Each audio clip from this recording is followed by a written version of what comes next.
ಎಲ್ಲರಿಗೂ ನಮಸ್ಕಾರ. ಹಿಂದಿನ ವಿಡಿಯೋದಲ್ಲಿ ನಾನು ಮನೆ ಕಟ್ಟಲು ಬೇಕಾಗಿರುವಂತಹ ಬೇಸಿಕ್ ವಾಸ್ತು ಬಗ್ಗೆ ತಿಳಿಸಿಕೊಟ್ಟಿದ್ದೆ. ಅದರಲ್ಲಿ ನಾನು ಪರ್ಟಿಕ್ಯುಲರ್ ಆಗಿ ಪೂಜಾ ರೂಮ್ ಬಗ್ಗೆ ಡೀಟೇಲ್ ಆಗಿ ಎಕ್ಸ್ಪ್ಲೇನ್ ಮಾಡಿರಲಿಲ್ಲ. ಈ ವಿಡಿಯೋದಲ್ಲಿ ನಾನು ನಿಮಗೆ ಪೂಜಾ ರೂಮ್ ಯಾವ ಕಾರ್ನರ್ ಅಲ್ಲಿ ಇರಬೇಕು, ದೇವರ ಮುಖ ಯಾವ ದಿಕ್ಕಿಗೆ ಇರಬೇಕು, ಪೂಜೆ ಮಾಡುವವರ ಮುಖ ಯಾವ ದಿಕ್ಕಿಗೆ ಇರಬೇಕು, ಮತ್ತೆ ಪೂಜಾ ರೂಮ್ ಸೈಜ್ ಹೇಗಿರಬೇಕು ಮತ್ತು ದೇವರನ್ನು ಇಡುವ ಸ್ಥಾನ ಎಷ್ಟು ಹೈಟ್ ಇರಬೇಕು ಎಂಬುದನ್ನು ತಿಳಿಸಿಕೊಡುತ್ತೇನೆ. ವಾಸ್ತುಶಾಸ್ತ್ರದ ಪ್ರಕಾರ ನಾರ್ತ್ ಈಸ್ಟ್ ಕಾರ್ನರ್ ಅಲ್ಲಿ ಪೂಜಾ ರೂಮ್ ಇಡುವುದು ಬಹಳ ಶುಭ ಮತ್ತು ಪ್ರಯೋಜನಕಾರಿಯಾಗಿದೆ. ಏಕೆಂದರೆ ಸೂರ್ಯನು ಪೂರ್ವದಲ್ಲಿ ಉದಯಿಸುವುದರಿಂದ ಹಗಲು ಮುಂದುವರೆದ ಹಾಗೆಯೇ ನಾರ್ತ್ ಈಸ್ಟ್ ಕಾರ್ನರ್ ಬೆಳಕಿನ ಮೊದಲ ಕಿರಣವನ್ನು ಪಡೆಯುತ್ತದೆ. ಆದ್ದರಿಂದ ಇದು ಪ್ರಾರ್ಥನೆಗೆ ಸೂಕ್ತವಾದ ಮತ್ತು ಶಾಂತಿಯುತವಾದ ಪ್ರಶಾಂತ ವಾತಾವರಣವನ್ನು ಸೃಷ್ಟಿಸುತ್ತದೆ. ಈಶಾನ್ಯ ಮೂಲೆಯು ಪಾಸಿಟಿವ್ ಎನರ್ಜಿ ಮತ್ತು ದೈವಿಕ ಪ್ರಭಾವ ಬೀರುವ ವಲಯವಾಗಿದ್ದು, ಈ ಸ್ಥಳದಲ್ಲಿ ಶಿವನ ವಾಸವಿರುತ್ತದೆ ಎಂಬುದು ನಂಬಲಾಗಿದೆ.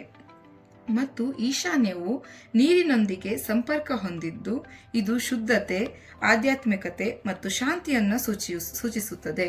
ಇದರಿಂದ ಪೂಜಾ ರೂಮ್ ತನ್ನ ಮಹತ್ವವನ್ನು ಮತ್ತಷ್ಟು ಬಲಪಡಿಸಿಕೊಳ್ಳುತ್ತದೆ. ದೇವರ ಮುಖ ಯಾವ ದಿಕ್ಕಿಗೆ ಇರಬೇಕು, ಅದೇ ರೀತಿ ದೇವರ ಪೂಜೆ ಮಾಡುವವರು ಯಾವ ದಿಕ್ಕಿಗೆ ನಿಂತು ಪೂಜೆ ಮಾಡಬೇಕು ಅಂತ ತಿಳಿಸ್ಕೊಡ್ತೀನಿ. ಸೂರ್ಯನು ಪೂರ್ವದಲ್ಲಿ ಉದಯಿಸಿ ಪಶ್ಚಿಮದಲ್ಲಿ ಅಸ್ತಮಿಸುತ್ತಾನೆ. ಪಶ್ಚಿಮವನ್ನು ಸಾಂಕೇತಿಕವಾಗಿ ದಿನದ ಅಂತ್ಯ ಮತ್ತು ಆತ್ಮಾವಲೋಕನದ ಸ್ಥಳವೆಂದು ನೋಡಲಾಗುತ್ತದೆ.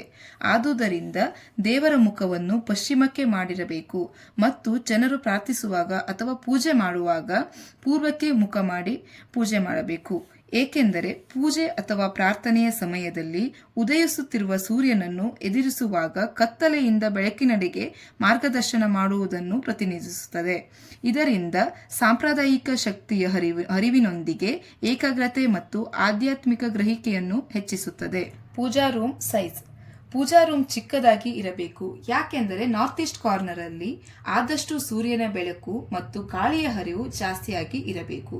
ಅದಕ್ಕೋಸ್ಕರ ನಾವು ಜಾಸ್ತಿ ಪೂಜಾ ರೂಮ್ನ ಚಿಕ್ಕದಾಗಿ ಚೊಕ್ಕದಾಗಿ ಇಟ್ಕೋಬೇಕು. ನೆಕ್ಸ್ಟ್ ಬಂದು ಪೂಜಾ ರೂಮ್ ಹೈಟ್. ವಾಸ್ತುಶಾಸ್ತ್ರದ ಪ್ರಕಾರ ಪೂಜಾ ರೂಮ್ ಅಲ್ಲಿ ದೇವರ ವಿಗ್ರಹಗಳು ಅಥವಾ ಫೋಟೋಗಳನ್ನು ಎಷ್ಟು ಎತ್ತರದಲ್ಲಿ ಇಡುತ್ತೀರೋ ಎಂಬುದು ಸಹ ಪಾಸಿಟಿವ್ ಎನರ್ಜಿ ಮತ್ತು ಪರಿಪೂರ್ಣವಾದ ಪೂಜೆಯನ್ನು ಕಾಪಾಡಿಕೊಳ್ಳುವುದರಲ್ಲಿ ಮುಖ್ಯವಾಗಿರುತ್ತದೆ. ವಿಗ್ರಹಗಳನ್ನು ಸೂಕ್ತವಾದ ಎತ್ತರದಲ್ಲಿ ಇಡಬೇಕು. ಅಂದರೆ ನಾವು ಕುಳಿತು ಪೂಜೆ ಮಾಡುವಾಗ ನಮ್ಮ ಕಣ್ಣುಗಳು ದೇವರ ಕಣ್ಣುಗಳಿಗೆ ಅನುಗುಣವಾಗಿ ಇರಬೇಕು. ಅಂದರೆ ಸಾಮಾನ್ಯವಾಗಿ ವಿಗ್ರಹಗಳನ್ನು ನೆಲದಿಂದ ಸುಮಾರು 2 ರಿಂದ 3 ಅಡಿ ಎತ್ತರದಲ್ಲಿ ಇಡಬೇಕು ಮತ್ತು ದೇವರ ವಿಗ್ರಹಗಳು 2 ರಿಂದ 3 ಇಂಚ್ ಇರಬೇಕು. ಗೋಡೆಯಿಂದ 4 ರಿಂದ 6 ಇಂಚ್ ಅಂತರದಲ್ಲಿ ದೇವರ ಮೂರ್ತಿಗಳನ್ನು ಇಡಬೇಕು ಮತ್ತು ದೇವರ ವಿಗ್ರಹಗಳನ್ನು ನೆಲದ ಮೇಲೆ ಇಡಬಾರದು ಹಾಗೂ ಒಂದೇ ತರಹದ ವಿಗ್ರಹಗಳನ್ನು ಹೆಚ್ಚು ಇಟ್ಟುಕೊಳ್ಳಬಾರದು. ನೆಕ್ಸ್ಟ್ ಬಂದು ಪೂಜಾ ರೂಮ್ ಅನ್ನು ಯಾವ ಪ್ಲೇಸ್ ಅಲ್ಲಿ ಮಾಡಬಾರದು ಎಂಬುದನ್ನ ನೋಡೋಣ ಬನ್ನಿ. ಪೂಜಾ ರೂಮ್ ಅನ್ನು ಬ್ರಹ್ಮಸ್ಥಾನದಲ್ಲಿ ಮಾಡಬಾರದು. ಯಾಕೆಂದರೆ ಬ್ರಹ್ಮಸ್ಥಾನದಲ್ಲಿ ಯಾವುದೇ ರೀತಿಯ ಭಾರವಾಗಲಿ ಬ್ಲಾಕೇಜ್ ಆಗಲಿ ಇರಬಾರದು. ನೆಕ್ಸ್ಟ್ ಪೂಜಾ ರೂಮ್ ಅನ್ನು ಸ್ಟೇರ್ ಕೇಸ್ ಕೆಳಗಡೆ ಇಡಬಾರದು. ಏಕೆಂದರೆ ಸ್ಟೇರ್ ಕೇಸ್ ಹತ್ತಿ ಇಳಿಯುವಾಗ ಪಾದದ ಕೆಳಗೆ ಪವಿತ್ರವಾದ ಪೂಜಾ ರೂಮ್ ಅನ್ನು ಹೊಂದಿರುವುದು ಅಶುಭವೆಂದು ಪರಿಗಣಿಸಲಾಗುತ್ತದೆ. ನೆಕ್ಸ್ಟ್ ಬಂದು ದಕ್ಷಿಣ ದಿಕ್ಕಿಗೆ ದೇವರ ಮುಖವನ್ನು ಮಾಡಬಾರದು. ಏಕೆಂದರೆ ದಕ್ಷಿಣ ಮುಖ ಮಾಡಿರುವಂತಹ ವಿಗ್ರಹಗಳು ಪಾಸಿಟಿವ್ ಎನರ್ಜಿಯನ್ನು ತಡೆಯುತ್ತವೆ. ಇದರಿಂದ ಮನೆಯಲ್ಲಿ ತೊಂದರೆಗಳಾಗಬಹುದು.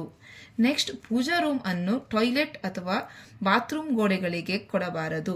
ಏಕೆಂದರೆ ಟಾಯ್ಲೆಟ್ ಮತ್ತು ಬಾತ್ರೂಮ್ನಿಂದ ಬರುವಂತಹ ನೆಗೆಟಿವ್ ಎನರ್ಜಿ ಪೂಜಾ ರೂಮಿನ ಮೇಲೆ ನಕಾರಾತ್ಮಕ ಪರಿಣಾಮವನ್ನು ಬೀರುತ್ತದೆ. ನೆಕ್ಸ್ಟ್ ಪೂಜಾ ರೂಮ್ ಅನ್ನು ಕಿಚನ್ ಸಿಂಕ್ ಹತ್ತಿರ ಇಡಬಾರದು. ಸಿಂಕ್ ಅಲ್ಲಿ ನಾವು ಪಾತ್ರೆಯನ್ನು ವಾಶ್ ಮಾಡುತ್ತೇವೆ, ಕೈಯನ್ನು ತೊಳೆಯುತ್ತೇವೆ. ಆದುದರಿಂದ ಪಾಸಿಟಿವ್ ಎನರ್ಜಿಯಲ್ಲಿ ವ್ಯತ್ಯಾಸ ಕಾಣಬಹುದು.